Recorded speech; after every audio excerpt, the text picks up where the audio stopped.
संभाजी ब्रिगेडच्यावर ज्यावेळेस हल्ला करतात त्यावेळेस ते विरुद्ध विचारसरणीचे आहेत।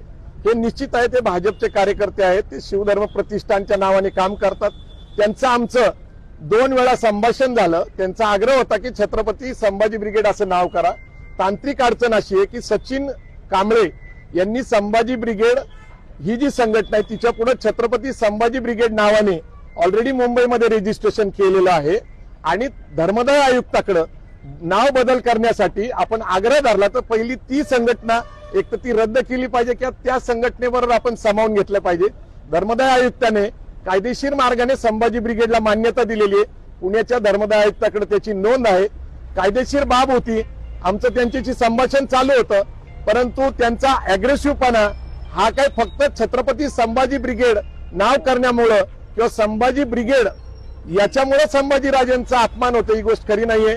स्वराज्य रक्षक संभाजीराजे ही सिरियल काढली त्यावेळेस पण अनेक लोकांनी अशी मागणी केली की छत्रपती नाव लावा, परंतु 20 सिरियल ऑलरेडी रजिस्टर्ड होत्या आणि ज्यांनी ज्यांनी लेखक आणि डायरेक्टरनी ती रजिस्टर केले ते मान्य करत नव्हते। डॉक्टर अमोल कोल्हे आणि आम्ही संभाजीराजेंचा खरा इतिहास पूर्ण समाजाला दाखवला, बहुजन समाजाला या देशाने महाराष्ट्राने बघितला। त्यावेळेस सुद्धा अशा अनेक धमक्या आल्या होत्या की त्याचं नाव छत्रपती संभाजी महाराज सिरियल करा, म्हणजे ती सिरियल होती अमोल कोल्हेंची। तर अशा प्रकारचा जो काही संघर्ष आहे, मूळ माझ्यावर जो हल्ला झाला किंवा ते वंगण तेल टाकण्यात आलं किंवा मला माझ्या जीविताला धोका झाला, तर याच्या मागे एक विचारसरणीची लढाई आहे।